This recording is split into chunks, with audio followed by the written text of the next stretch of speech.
తప్పిపోయాడు అనుకున్న వ్యక్తి సొంతూరులోనే ఓ డ్రైనేజీ కాలువలో శవమై తేలాడు. ఈ సంఘటన ఉమ్మడి కడప జిల్లా ప్రొద్దుటూరులో వెలుగు చూసింది.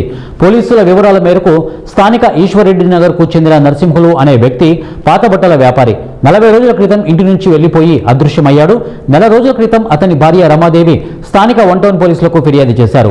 ఆధార్ వివరాలు ఇవ్వాలంటూ పోలీసులు చెప్పగా అప్పటి నుంచి పోలీస్ స్టేషన్ను సంప్రదించకుండా సోషల్ మీడియా వేదికగా కనిపించడం లేదంటూ ప్రచారం చేసుకున్నారు కుటుంబ సభ్యులు.